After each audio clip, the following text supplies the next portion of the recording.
Hello guys, this is Istehak. তো আজকে আমরা বুয়েট প্রিলির যে পেপার ফাইনাল ফিজিক্স পরীক্ষা যে হইল উদ্ভাসের স্পেশাল এক্সাম বেজে শুরু হয়েছে, সেই এক্সাম বেজের ফিজিক্স পেপার ফাইনালের ফার্স্ট পার্টের কিছু প্রশ্ন দেখব, যে প্রশ্নগুলো একটু সহজই আছে, তাও একটু মনে করেন দেখার মতো জিনিস আছে কিছু। তো আমি শুরু করি। তো প্রথম প্রশ্নটা দেখেন, প্রথম প্রশ্নটাতে আমাদের একটা পিভি গ্রাফ দেওয়া আছে। তো পিভি গ্রাফে এখানে প্রশ্নটা দেখি, প্রশ্নটা বলছে লেখচিত্রে এক্স দ্বারা একটি গ্যাসের প্রাথমিক অবস্থা। তো এক্স যে এটা হচ্ছে প্রাথমিক অবস্থা, প্রাথমিক অবস্থা দেখানো হচ্ছে লেখচিত্রটির কোন রেখাটি। এখানে চারটি রেখা আছে, এর মধ্যে কোন রেখাটি একটি প্রক্রিয়া গ্যাসটি দ্বারা বা গ্যাসের উপর কোনো কাজ করা হচ্ছে না তা নির্দেশ করে। তো এখানকার মধ্যে কোন রেখাটা দ্বারা গ্যাসের উপর কোনো কাজ হচ্ছে না সেটা নির্দেশ করে, ওটা আমাদেরকে বের করতে হচ্ছে। তো আমরা গ্যাসের উপর কাজ ডাব্লিউ ইকুয়াল কি জানি, পি ডিভি। তো এখানে আমাদের আয়তনের পরিবর্তন, কাজ কাজ করার জন্য আয়তনের পরিবর্তন হওয়া লাগে। তো এখানে দেখি যে এ এক্স, এই গ্রাফটাতে এক্স থেকে এতে আসছে। তো আয়তন দেখেন, আয়তনের পরিবর্তন হয়েছে, আয়তন হ্রাস পাইছে। তো এটা দিয়ে কাজ হবে। আবার এক্স ডি এখান থেকে এখানে আসছে, তো এখানে দেখেন এখানেও কিন্তু আয়তনের পরিবর্তন হয়েছে, এটা তো কাজ হবে। আবার এক্স থেকে সিতে গেছে, এখানেও আয়তনের পরিবর্তন হয়েছে, এটাও কাজ হবে। কিন্তু দেখেন এক্স থেকে বিতে এখানে কোনো আয়তনের পরিবর্তন হয়নি।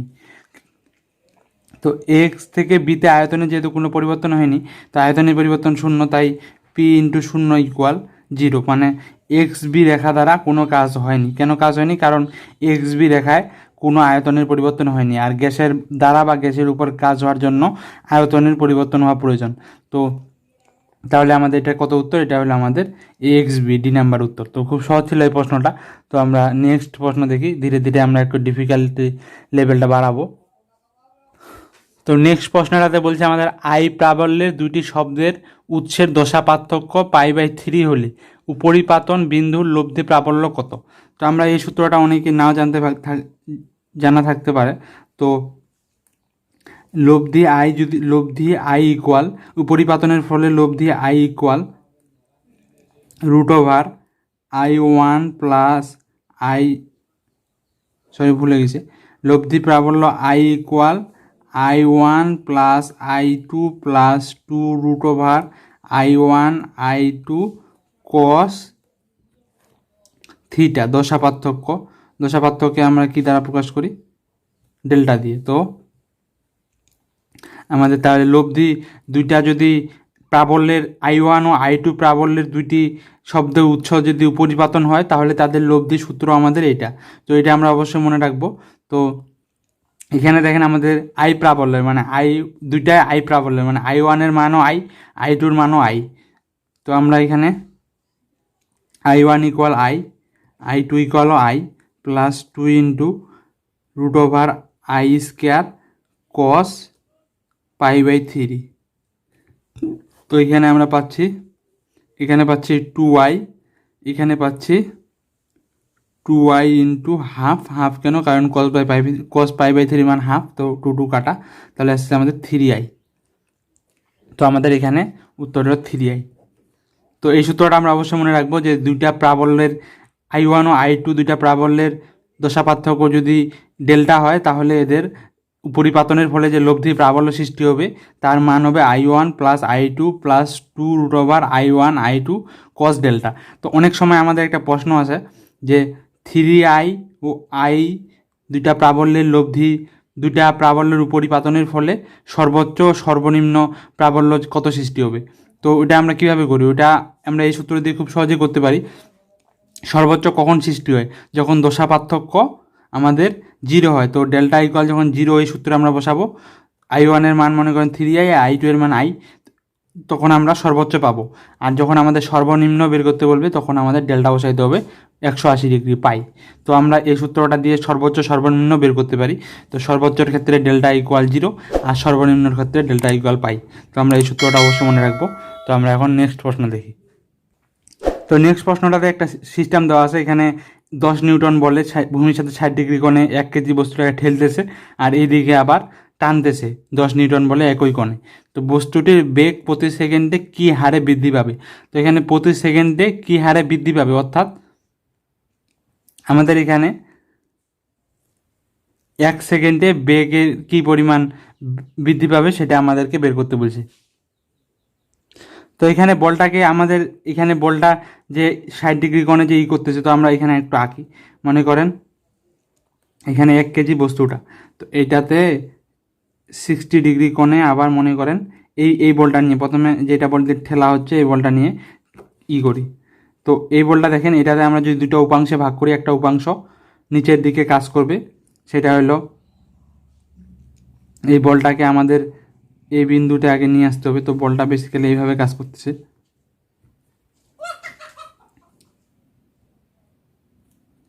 দশ নিউটন।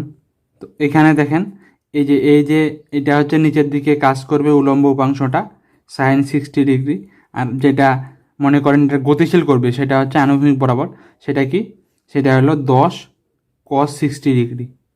এটা হলো এই বলটার জন্য যেটা দিয়ে ঠেলা হচ্ছে। আবার যেটা দিয়ে টানা হচ্ছে এটা দিয়ে যদি আমরা কল্পনা করি, এটাতে দেখেন এটার হচ্ছে উপরের দিকে কাজ করবে 10 সাইন 60 ডিগ্রি, যেহেতু আমরা উপাংশে ভাগ করতেছি, আর নিচের দিকে কাজ করবে 10 cos 60 ডিগ্রি। তো দেখেন এখানে যে এই বলটার জন্য উপরে আর নিচের এই যে উপরের নিচের বলগুলা কিন্তু পরস্পর ক্যান্সেল হয়ে যাচ্ছে। 10 সাইন থিটা আর 10 সাইন 60 ডিগ্রি, 10 সাইন 60 ডিগ্রি, একটা নিচের দিকে কাজ করতেছে, একটা উপরের দিকে কাজ করতেছে। তাই আমাদের উলম্ব বরাবর বলগুলা কিন্তু নিষ্ক্রিয় হয়ে যাচ্ছে। আর আনুভূমিক বরাবর যেটার জন্য গতিশীল হয়ে বস্তুটা, ওটা দেখেন দুইটা কিন্তু একই দিকে কাজ করতেছে। ঠেলার জন্য কাজ করতেছে 10 cos 60 ডিগ্রি যেদিকে, টানার জন্য 10 cos 60 ডিগ্রি ওই দিকে কাজ করতেছে। তাহলে আমরা এখানে বলতে পারি যে আমাদের লব্ধি বল, মনে করেন এই বস্তুটা গতিশীলের জন্য যে বলটা লব্ধি আকারের যে বলটা আমরা পাবো এফ, ওইটা আমরা পাবো এই দুইটার যোগফল। তো এই দুইটা কত, 2 ইন্টু 10 cos 60। তো cos 60 মানে আমরা জানি কত, হাফ। তাহলে বেসিক্যালি আমাদের এর উপর এই বস্তুটার সিস্টেমটার উপর লব্ধি বল 10 নিউটনের বল ক্রিয়া করবে গতিশীল করার জন্য। তো আমরা এটাকে যদি এম দ্বারা ভাগ করি তাহলে আমরা কত পাবো, এ পাবো।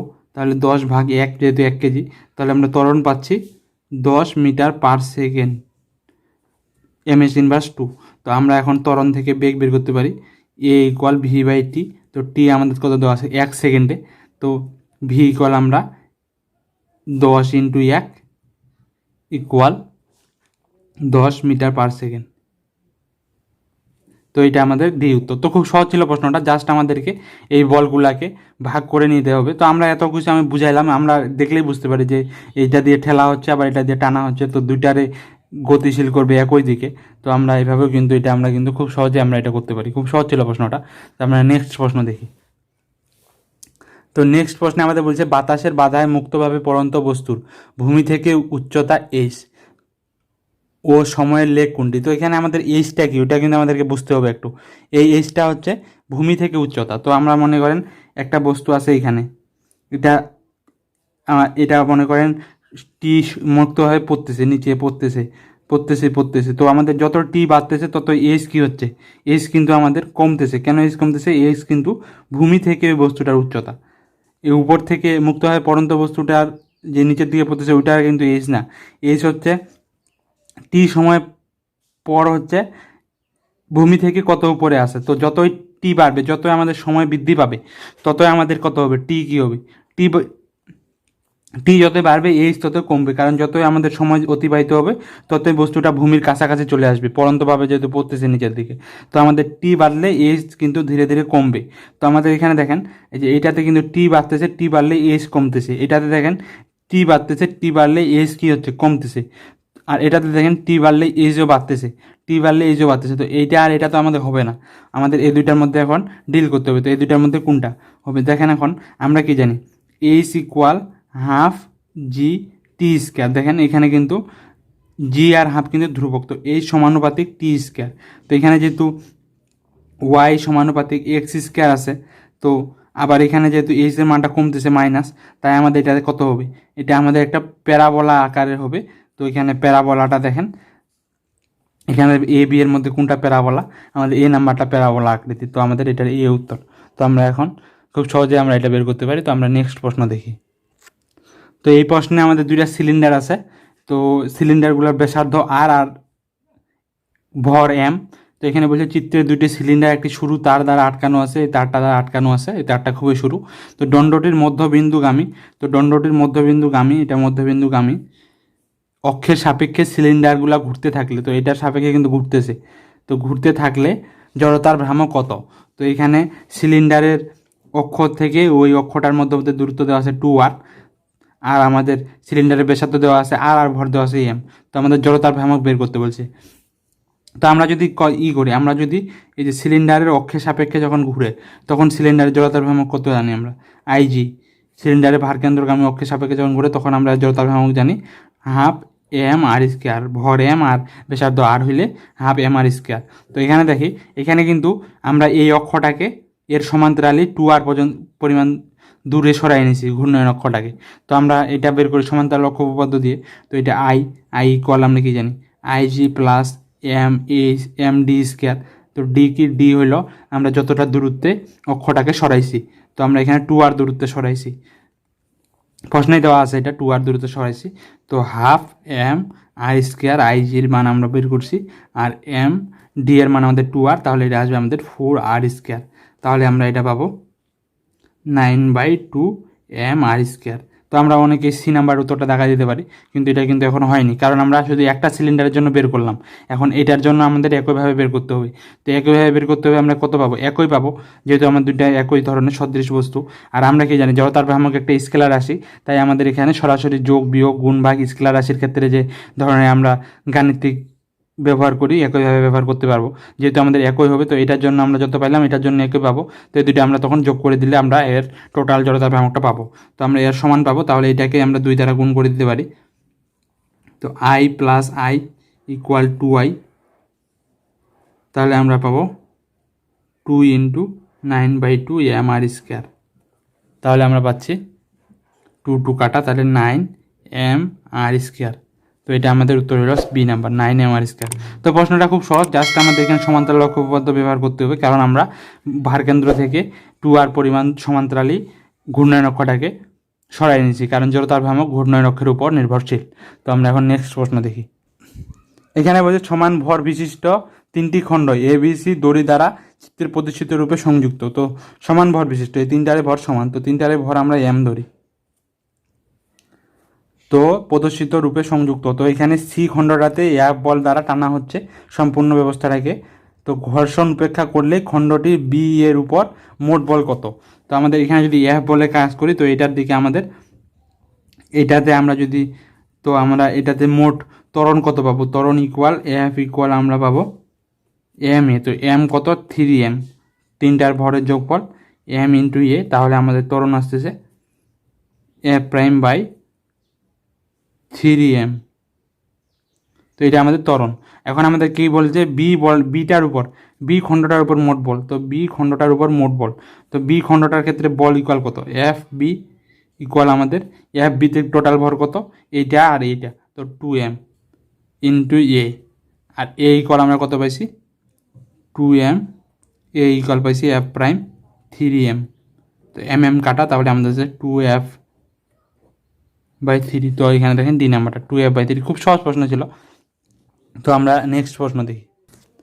তো এই প্রশ্নটা একটু ক্রিটিক্যাল ছিল, ক্রিটিক্যাল না, খুব সহজেই প্রশ্নটা, তো আমাদের অনেকেরই বুঝতে অসুবিধা হইতো। তো আমরা এখানে একটা আয়তনের একটা বৃষ্টির ফোঁটা, একটা নির্দিষ্ট আয়তনের বৃষ্টির ফোঁটা পৃথিবীর পৃষ্ঠের দিকে এত ত্বরণে পড়তে থাকলে, মানে বৃষ্টির ফোঁটা নিচে পড়তেছে, তো মধ্যাকর্ষণ বলের কারণে এর গতি বেগ কিন্তু বাড়তে থাকে। তো এত যতই পড়বে ততই আমরা কি জানি গতি বেগ বাড়বে, যেহেতু আমাদের সেকেন্ডে 9.8 হারের বেগ বৃদ্ধি পাচ্ছে। অপরদিকে বাতাসের বল এই জিনিসটা কিন্তু আমাদেরকে বুঝতে হবে, বাতাসের বল বলতে কি বুঝেছে।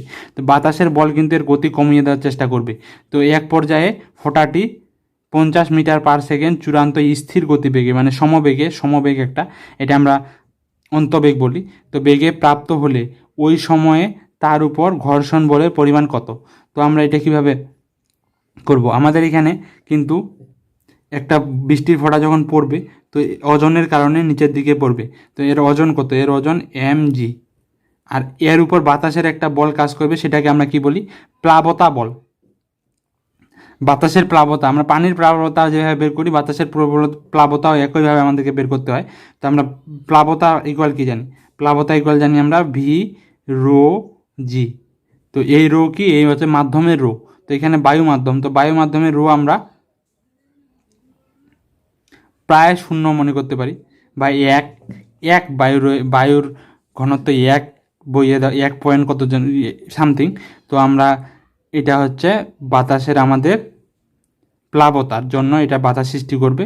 আর এর উপর আরেকটা বল কি কাজ করতেছে, বায়ুর ঘর্ষণ বল, সেটাও আমাদের কী হবে, নিচের দিকে যেহেতু পড়তেছে তো আমাদের গতির বিপরীত দিকে ঘর্ষণ বল ক্রিয়া করে, তো ওইটা আমরা মনে করি উপরের দিকে কাজ করতেছে। তো আমরা এটা যদি লব্ধি হিসাব করি, তো লব্ধি ইকুয়াল আমাদের mg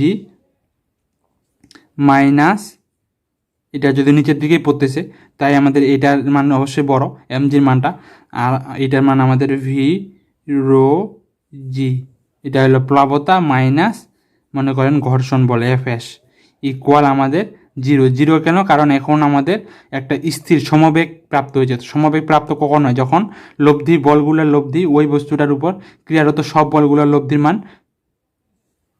শূন্য হয়, তখন আমাদের বস্তুটা সমবেগ প্রাপ্ত হয়। তো আমরা এখানে এম ইকুয়াল কি লিখতে পারি, এম ইকুয়াল আমরা আবার লিখতে পারি রো ভি রো, এইটা রো কি, এটা হলো বস্তুটার মানে যে বস্তুটা পড়তেছে তার রো, কারণ ওর এম আমরা হিসাব করতেছি।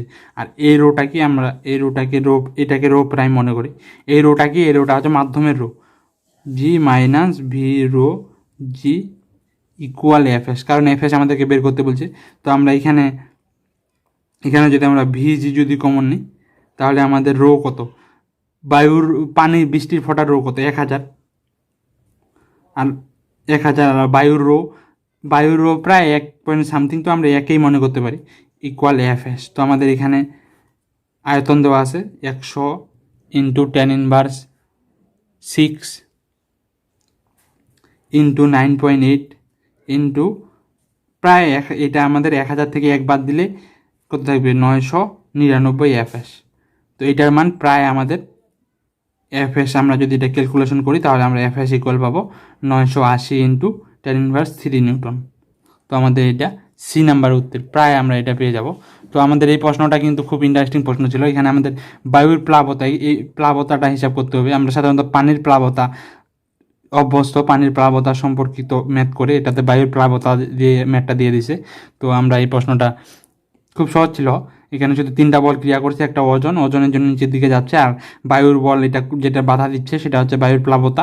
বায়ুর প্লাবতা নির্ণয়ের সময় আমাদের বায়ুর ঘনত্ব নিতে হবে। তো আর একটা আমাদের একটা ঘর্ষণ বল ক্রিয়া করতেছে গতির বিপরীতে। তো আমরা লব্ধি বল ইকুয়াল 0 ধরলাম, কারণ এটা একটা স্থির বেগ প্রাপ্ত হয়েছে। স্থির বেগ প্রাপ্ত হলে ওই সিস্টেমের উপর সব বলগুলো লব্ধি ইকুয়াল 0 হয়। তো আমরা নেক্সট প্রশ্ন দেখি। তো নেক্সট প্রশ্নটা খুব সহজ, একটি বলকে খাড়া নিচের দিকে 2u বেগে নিক্ষেপ করা হয়েছে। তো আমাদের আদি বেগ u প্রাইম 2u, যেহেতু এখানে u দেওয়া আছে তো আমরা u প্রাইম ধরলাম। আর বাতাসের বাতাসজনিত মন্দন g/4, তাহলে নিচের দিকে মন্দন g/4 মন্দন, তাহলে আমাদের টোটাল লব্ধি g হচ্ছে g মাইনাস g/4, তাহলে আমাদের এটা 3g/4। আর আমাদের ভূমিতে আঘাত করছে v ইকুয়াল 4u বেগে, তাহলে আমাদের কত সময় লাগবে। তো এখানে দেখেন ইউ প্রাইম দেওয়া আছে, জি দেওয়া আছে, ভি প্রাইম দেওয়া আছে। তো আমরা ভি প্রাইম ইকুয়াল লিখতে পারি you prime plus G prime টি। তো আমরা এখান থেকে ভি ইউ জি সব দেওয়া আছে, টি বের করতে হবে। তো আমাদের 4u দেওয়া আছে ভি এর মান, আর ইউ এর মান দেওয়া আছে 2u, তো মাইনাস 2u, আর জি এর মান আমাদের দেওয়া আছে কত 3g/4, তাহলে আমরা এটা পাবো 4g/4/3g ইকুয়াল টি। তো আমরা এটা হিসাব করলে পাবো 8u/3g। তো খুব সহজ প্রশ্ন ছিল, জাস্ট আমাদের এখানে লব্ধি ত্বরণটা বের করতে হয়েছে, আর আমাদের একটু ইউ দ্বারা আছে, এগুলো প্রাইম আকারে লিখলাম। জাস্ট আমাদের 3টা মান দেওয়া আছে গতি সমীকরণে, যেটা সচরাচর দেওয়া থাকে 3টা জিনিসের মান দেওয়া থাকে, একটা বের করতে বলে। তো এখানে আমাদের ভি ইউ জি দেওয়া আছে, টি বের করতে বলছে, তো টি আমরা বের করলাম। তো আমরা এখন নেক্সট প্রশ্ন দেখি। তো এখানে বলছে 3 কেজি ভরের একটি বস্তু 6 মিটার দৈর্ঘ্য ও 4 মিটার উচ্চতায় আনত তলের উপর দিয়ে নিচে পড়ছে, ঘর্ষণ বল 16 নিউটন হলে সর্বশেষ বেগ কত। তো আমাদের এরকম একটা আনত তলের এই যে বস্তুটা কত মিটার উচ্চতায় আছে, 4 মিটার উচ্চতা, আর এটা কয় মিটার দৈর্ঘ্য, 6 মিটার দৈর্ঘ্য নিচে পড়ছে। তো এইখানে যখন আসবে তখন এর বেগ কত হবে, সর্বোচ্চ হবে। তো আমাদের এই সর্বোচ্চ বেগটা, সর্বশেষ বেগটা বের করতে বলছে। তো আমরা এটা কেন এটা গতিশীল হচ্ছে, কারণ এর একটা বিভব শক্তি আছে, যেহেতু এটা একটা 4 মিটার উচ্চতায় এই বস্তুটা আছে ভূমি থেকে। তো ভূমিটাকে যদি আমরা রেফারেন্স ফ্রেম কল্পনা করি তাহলে এটা 4 মিটার উচ্চতায় আছে। তো টোটাল এখানে 4 মিটার উচ্চতায় মোট শক্তি কত, প্রথমে স্থির অবস্থায় আছে তাই গতিশক্তি 0, আর 4 মিটার উচ্চতায় আছে তাই বিভব শক্তি mgh, m হচ্ছে 3, g হচ্ছে 9.8, আর h কত, h হচ্ছে 4 মিটার, 4 মিটার উপরে, ইকুয়াল পরের শক্তি, পরের মোট শক্তি আমাদের এখানে ঘর্ষণ বল আছে 6 নিউটন, তো 16 নিউটন। তো ঘর্ষণ বলের গতির বিপরীতে ঘর্ষণ বল ক্রিয়া করবে, নিচের দিকে পড়তেছে, তো ঘর্ষণ বল এদিকে ক্রিয়া করবে।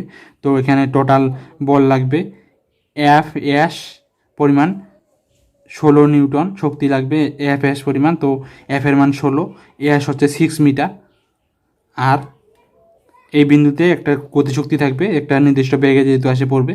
তো এটা হচ্ছে বেগ, গতিশক্তি ইকুয়াল হাফ এম, এম এর মান 3 ভি স্কোয়ার। তো এখানে আমরা প্রথমে কি নিলাম, এই বিন্দুতে টোটাল শক্তি আর এই বিন্দুতে টোটাল শক্তি। তো এই বিন্দুতে টোটাল শক্তি হচ্ছে গতিশক্তি 0, যেহেতু এখনও চলা শুরু করে নেই, বেগ 0, 4 মিটার উচ্চতায় আছে তাই বিভব শক্তি mgh, আর চলা শুরু করে নেই তাই ঘর্ষণ বলও নাই, পরের অবস্থায় চলা শুরু করছে, 6 মিটার দূরত্ব অতিক্রম করছে। এখানে তলের ঘর্ষণ দেওয়া আছে 16 নিউটন, তাহলে এফ এস মোট শক্তি, এফ হচ্ছে 16 নিউটন, এস হচ্ছে 6 মিটার, আর প্লাস এখানে তো ভূমিতে রেফারেন্স ফ্রেমের ভূমিতে চলে আসছে তাই এখানে স্থিতি শক্তি নাই, এখানে গতিশক্তি আছে half m v square, half m এর মান 3, ভি এর মান বের করতে হবে। তো ভি ইকুয়াল আমরা পাবো 3.8 এম এস ইনভার্স 1। তো আমাদের বি উত্তর। তো খুব সহজ প্রশ্ন ছিল এখানে একটা। তো আমরা এখন নেক্সট প্রশ্ন দেখি। তো নেক্সট প্রশ্নে বলছে ওজন ঝুলানোর জন্য একটি স্প্রিংয়ের বল ধ্রুবক কে এর দৈর্ঘ্য এক্স পরিমাণ বৃদ্ধি পায়, তবে স্প্রিংয়ের সঞ্চিত শক্তির পরিমাণ কত। তো সঞ্চিত শক্তি ইকুয়াল কি জানি আমরা, হাফ কে এক্স স্কোয়ার। তো এখানে দেখেন, এখানে আমাদের কিসের মাধ্যমে দেওয়া আছে, কে আর টি এর মাধ্যমে দেওয়া আছে 1টা 2টা 3টা, আর টি আর এক্স এর মাধ্যমে দেওয়া আছে 1টা। তো আমরা আগে টি আর এক্স, তো আমাদের টি আর কে এর মাধ্যমে তো আমাদের এক্স নাই, তো এক্সটাকে আমাদের ভ্যানিশ করতে হবে। তো আমরা আগে টি আর কে এর মাধ্যমে আনার চেষ্টা করি, আমাদের অপশন দেখেও এটা একটা আইডিয়া করতে হবে, নাহলে আমরা কিন্তু খুব তাড়াতাড়ি করতে পারবো না, যেহেতু আমাদের 60 মিনিট 100 এমসিকিউ। তো আমাদের এখানে টি আর কে এর মাধ্যমে কিন্তু রাশিগুলো আছে, তো আমাদের এখানে এক্সটাকে ভ্যানিশ করতে হবে। আমরা প্রত্যয় নির্বল টি ইকুয়াল কি জানি, কে এক্স। তো আমাদের এক্সটাকে ভ্যানিশ করতে হবে, তাহলে এক্স ইকুয়াল আমরা জানি টি কে, টি বাই কে। তো আমরা এখানে হাফ কে ইন্টু এক্সের মান টি কে বসাই, তো টি স্কোয়ার বাই কে স্কোয়ার। তো আমাদের উত্তর আসছে যে টি স্কোয়ার বাই 2k। এই কে কাটা দিলে তো আমরা u equal by t square by 2k। তো দেখেন এই যে C number option, t square by 2k। তো আমরা কত সহজে করতে পারলাম, জাস্ট আমাদের এখানে এক্স যেহেতু নাই এগুলাতে, এটাতে অবশ্যই এক্স আছে, এটাতে আবার কে নাই। তো আমাদের যেহেতু 3টাতে এক্স নেই তাই আমরা আগে এক্সটাকে ভ্যানিশ করে চেষ্টা করব। তো আমাদের সি নাম্বারটা উত্তর। তো আমরা এখন নেক্সট প্রশ্ন দেখি, এটা দিয়ে আজকের মতো শেষ। তো এই প্রশ্নটা খুব সহজ, এখানে বলছে মুক্তভাবে নিচের দিকে পড়ন্ত বস্তুর গতিবেগ দেখতে কীরকম। তো আমরা এটা অনেকেই প্যারাবোলা দাগাই দেবো, কিন্তু প্যারাবোলা না, প্যারাবোলা কখন হয়, যখন আনুভূমিক বরাবর আমরা একটা বেগ দিই তখন এইভাবে পড়ে, তখন এটা প্যারাবোলা হয়। কিন্তু এটা বলছে জাস্ট কোনো বেগ দেওয়া হয় না, আনুভূমিক বরাবর মুক্তভাবে ছেড়ে দেওয়া হয়েছে, তো এটা সোজা নিচের দিকে পড়বে, তো এর বেগ হবে সরলরেখিক। তো আমরা এটা আরেকভাবে কল্পনা করতে পারি যে গতিপথ সরলরেখিক হবে, এটা আমরা এইভাবে বের করতে পারি যে আমরা ভি ইকুয়াল ইউ প্লাস এটি, তো এখানে আমরা y equal m x plus c আকারের একটা রেখা পাই। তো এটা আমাদের সরলরেখার রেখা, তো এটার উত্তর হবে সরলরেখিক। তো আমরা মুক্তভাবে পড়ন্ত বস্তু যেহেতু বলছে, আমরা এটা একটু খেয়াল রাখবো যে আণবিক বরাবর কোনো বেগ দিচ্ছে না দেয়নি। যদি আণবিক বরাবর একটা বেগ দিত, যে ইউ ইউ আণবিক বেগ দিয়ে ছেড়ে দেওয়া হয়েছে একটা উচ্চতা থেকে, তাহলে এটার গতিপথ কিন্তু প্যারাবোলা হয়তো, কিন্তু এখানে বলছে জাস্ট মুক্তভাবে ছেড়ে দেওয়া হয়েছে, তো এটা হবে কিন্তু আমাদের সরলরৈখিক। তো এর মাধ্যমে আজকে শেষ হলো। তো আপনাদের যাদের এই প্রশ্নটা পুরাটা লাগবে তারা আমাদের টেলিগ্রাম গ্রুপে যুক্ত হতে পারেন। টেলিগ্রাম গ্রুপে প্রতি পরীক্ষার শেষে রাত 9টার দিকে প্রশ্ন দেওয়া হয় আর 10টার দিকে উত্তর দেওয়া হয়, দেন আপনারা বাড়িতে নিজে বসে পরীক্ষা দিতে পারেন। তো আশা করি আজকের এই সেশনটা ভালো লাগছে, এরপরে এরকম আরও সেশন যদি আপনারা যদি প্রয়োজন হয় তাহলে আপনারা জানাতে পারেন টেলিগ্রাম গ্রুপে। তো আমার জন্য সবাই দোয়া করবেন। খোদা হাফেজ। আসসালামু আলাইকুম।